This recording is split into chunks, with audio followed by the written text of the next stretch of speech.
Hello, my name is Stuart, the Unrepentant Atheist. It's my channel, and thank you for visiting me. And what I want to talk about today is, as you know, um, I'm reading from the Bible, and I can't possibly read the Bible from start to finish. I understand that now after starting Genesis. I've done the creation story, Adam and Eve, um, and looking at it, I doubt whether I could make it through, and I doubt if I could find enough interesting to say to justify reading the whole Bible from start to finish. There's too much in the Bible which is just virtually irrelevant, frankly. And it's strange that from my memories of when I used to go to church, a lot of what's in the Bible is just never read out. They seem to cherry pick, and all the genealogies and all the fairly banal stuff which is going on, you just never hear. But anyway, back to what I want to talk about today is the Ten Commandments, because people often say to me, or they say to atheists, Christians do, what is your basis for morality? Where do you get it from? And I would have struggled to answer that question some time ago, but I've thought about it a lot. And for me, probably my reason and my empathy. I go along with the view that what is good for well-being is moral. And as somebody who feels empathy for other people's suffering, I know that suffering is not good. So anything that causes suffering is going to be immoral. I know you can find exceptions. There are masochists, there are sadists, and that type of thing. But if you fit it, if you go back to the well-being aspect of it, even masochists and sadists who are suffering or inflicting suffering on a consensual basis are enhancing their well-being. But so it's not true suffering. Suffering is more something which is deeper. It's a pain which causes you genuine anxiety and trauma. So I know what the basis of my morality is. Um, Obviously, it's not a God. But however, I wanted to go back to the text, to the source, and find the basis of Christian morality. So I reject the view that Christians often say, "Oh, well, that's the Old Testament." That's just nonsense. Look at the New Testament. I reject that because the New Testament is fulfilling Old Testament prophecy, and you've got to connect them. You have got to connect them together. And when you go into churches, you see the Bible is complete, Old and New Testament together. Jesus also said he's come to fulfill. He's come to fulfill. Uh, he doesn't contradict anything in the Old Testament, more or less. He What does he say? He hasn't come to change anything of the old covenant. So no, the basis of Christian morality, if it's God, it's got to be the Old Testament and the New Testament together. If you're a Christian and you disagree with that, justify it to me, will you? So let's go back to the Old Testament and see if we can find why Christians are telling us that God, the God of the Bible, is the basis for their morality. Well, we have to start with the Ten Commandments, because here's a system, a moral code. And so if we go to, I believe that the Ten Commandments are also in Deuteronomy, but I'm going to be going through the Ten Commandments as laid out in Exodus because that's where they appear first. So it's Moses that they're given to. And yeah, I found this interesting. Chapter 20 then. God spoke these words: I am the Lord your God who brought you out of Egypt, out of the land of slavery. Now that's interesting because, as has been pointed out many times, that the Old Testament seems to endorse slavery by setting out the rules by which the Jews could treat slaves. And one would imagine that if the Old Testament was against slavery, then there would not be these rules. It would be one of the Ten Commandments. Thou shalt not own another human being. Thou shalt not keep slaves. So, but we see slavery mentioned here in the context of the Jews who are trying to escape from their enslavers, the Egyptians.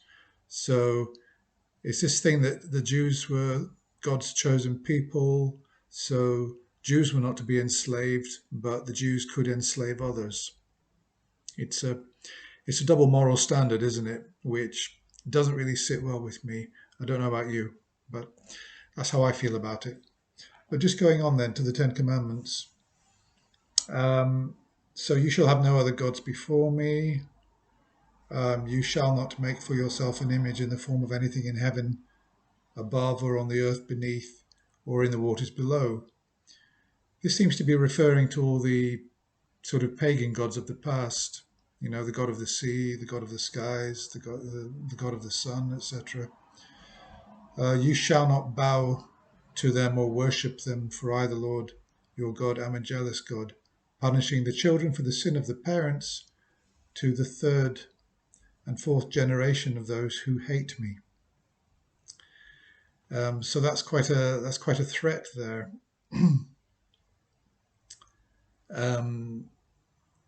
So the God is not only going to punish the generation that worships false idols or other gods, he's also going to punish future generations. This fits in with the doctrine of original sin, because it's not just Adam and Eve who were punished, but the whole of humanity. When really, if it's a sin at all, it's only the sin of Eve and Adam. And again, it goes against natural justice. People talk about God's justice. It doesn't look just to me, and this does not look just either. In the Ten Commandments, that several generations are going to be punished for worshipping other gods. Doesn't look very moral so far, at least not by what I would consider to be moral. So, you shall not misuse the name of the Lord your God, for the Lord will not hold anyone guiltless who misuses his name. So I suppose that's taking the name of the Lord in vain. We all do it, even Christians do it. I've heard it. So I suppose by that standard, many have broken the Ten Commandments. It strikes me then that most of the commandments seem to be about God's authority, and he will not accept any authority. He will not accept any competition from other gods or any worship. He wants obedience, as in the story of the Garden of Eden. Adam and Eve's big sin is that they disobeyed God. That was the sin. That is the original sin. They were disobedient. And the Ten Commandments, it looks to me, most of the commandments are all about being obedient to God, respecting God, worshipping him, and not having this exclusive worship for God and not having any other gods. And then we get to remember the Sabbath day by keeping it holy. Okay, well, I don't want to go through that whole thing. So, I mean, that's part of the religious structure. That is a rule which is sort of laying down the foundations for the religion, that they've got this holy day, which is based on God creating the world in 6 days and resting on the seventh day. So this day is to be made holy. And so again, that's nothing to do with morality. Maybe in Christian morality, it's immoral to work on the Sabbath, and some Christians would not do anything on the Sabbath. But it's nothing.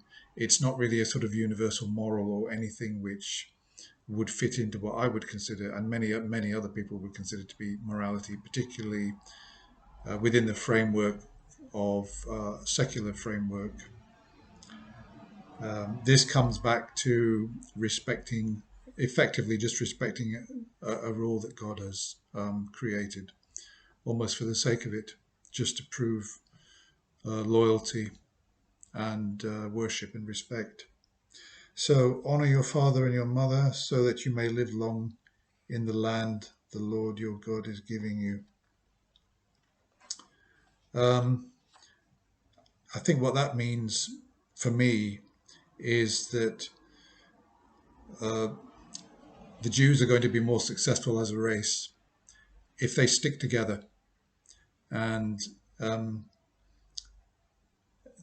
yeah, so they're more likely to be a successful people if the family unit is strong. And if you honor your father and mother, it's going to be strong. I know that a lot of people have argued that in the early parts of the Old Testament, God is trying to build up the people. He's trying to build up the nation, and this commandment here about honoring your father and mother, it's about keeping the family strong, and a nation of strong families is going to be a strong nation. That's how I read it. If you disagree, let me know. You shall not murder. Okay, well, now we're getting to, finally, now we're getting to true morality. Thou shalt not kill, you shall not murder. This is the NIV version I'm reading here, so obviously it's all updated. If I was reading the King James version, it would be thou shalt not kill, which, sort of sounds. I do like the King James version because of all the archaic language, but it wasn't available in the bookshop. But maybe I've got the best version here anyway. Um, Thou shalt not commit adultery. Okay, so again, to me, this is about keeping the family unit strong. It's not per se about your sex life. It's about building a strong nation, keeping families strong and together, and obviously faithlessness in a marriage could result in the marriage breaking up. So, as for the morality side of it, I don't consider adultery. It's unpleasant in a way. Is it immoral? Um, it's. I suppose it's dishonest.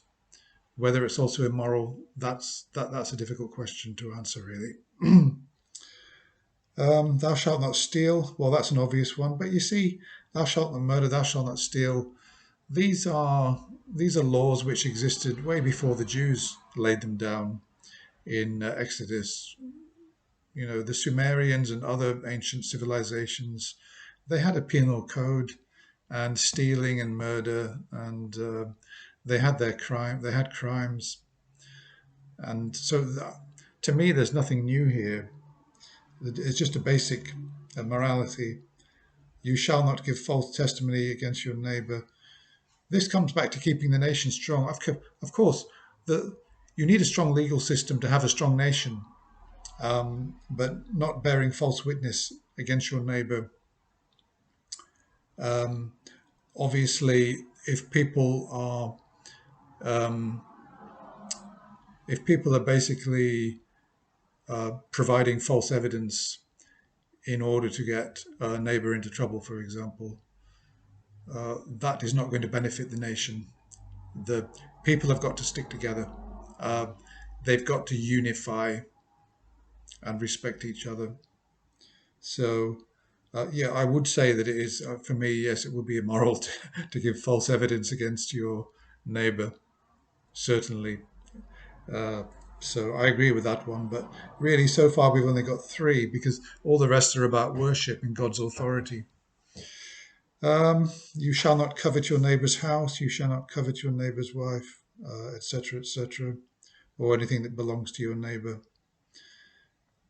What's behind that one? Again, it's probably because it's a destructive feeling to be envious and want to own. I mean, it's something that might lead to bearing false witness against your neighbor if you're jealous of your neighbor. And this all comes back to building a strong nation. But coveting, being jealous, for me, is not immoral. I mean, I feel envy at times. not about money, but about other things which I don't want to go into. I think we all feel envy. I think we all feel envy now and again when we see something that we want that we haven't got or we can't get. That kind of thing. It's just a natural human emotion. The main thing is not to do anything destructive about that feeling, but to be constructive. And if you want that thing, then be constructive in trying to get it. So I don't particularly consider that to be immoral. It's not advisable, but it's not immoral. So that completes those Ten Commandments. Um, I'll just go on a little bit because there is something interesting here I wanted to mention.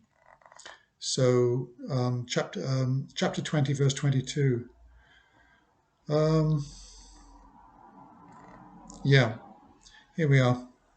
Do not make for yourselves gods of silver or gods of gold. He's still he's still referring back. I say he because obviously, in my view, God had nothing to do with this. If there is a God, or I don't believe that God exists. But there was obviously a big problem.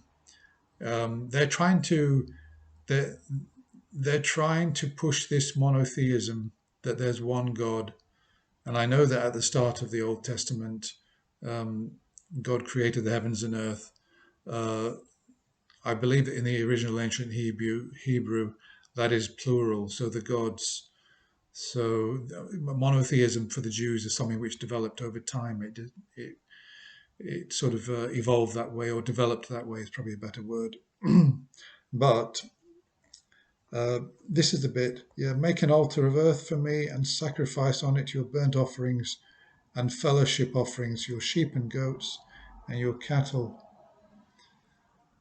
This sounds to me very paganistic, doesn't it? Does it to you? What do you think?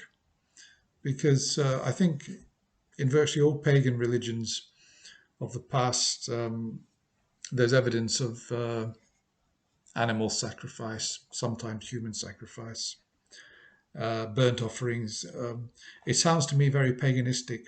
That's just a side point because I'm really discussing morality here. Okay, so the basis of morality. This is not really something which impresses me too much when Christians say to me, "What's the basis of your morality?" And they seem to assume that their God, the God of the Bible, is impeccable in a moral way. And I honestly don't think they've read I don't think they've read their Bible. I don't think they've looked at the Old Testament and realized that really 7 of the 10 commandments are all to do with religious practice and being obedient to God, and God not having any competition from other gods. I don't think that Christians have really been back and read, uh, and it's no surprise that in the Bible readings I've heard in school in the past that the Ten Commandments were referred to, but they were never actually recited. When we had Bible readings at school, they were never actually recited. And people who claim that God is this, moral, this moral basis, from what I've seen so far in the Bible, we've seen that God lied to Adam and Eve, by telling them that if they ate from the tree of life, they would die. So he lied there, and the serpent ironically told the truth and said, "Well, you won't die." And he was right. The serpent was right. So God's prepared to tell lies, which, is a bit shaky in terms of being moral. It's not moral to lie. Of course it isn't. And of course you could call it a white lie, but I don't see how it's a white lie because he's trying to deprive them of knowledge. And it's really just about his authority. And then we see the Ten Commandments, and we see God threatening not just the Jews, but also all the several generations which will come afterwards of that family. Any family who disobeys God and worships another idol, worships another God, will not only be blighted, but also and punished 3-4 generations after. Okay, I've been speaking for 20 minutes. I'm going to end it there. I haven't seen any evidence here that by which Christians can claim that God is a moral authority, because you can't just invent stuff. You've got to go back and look at the sacred text. You've got to look at the Bible to back up what you're saying. You can't just claim that God is the source of all morality. If you're a Christian, maybe if you're just a random theist who doesn't attach himself to any religion, you could claim, well, God put morals in all of us. But if you're a Christian, you've got to go and look at your Bible. And I just don't see any evidence here. I don't see any evidence to support the assertion that God is the source of morality, because I don't see, all I see there is some commonplace morality which was already in existence. And most of it is just about God's authority and the religion which they're trying to build up. Okay, guys, that's all for now. Another 20-minute video, way too long. I always promise to myself it's going to be 10 minutes, and I fail every time. But until next time, I look forward to seeing you again.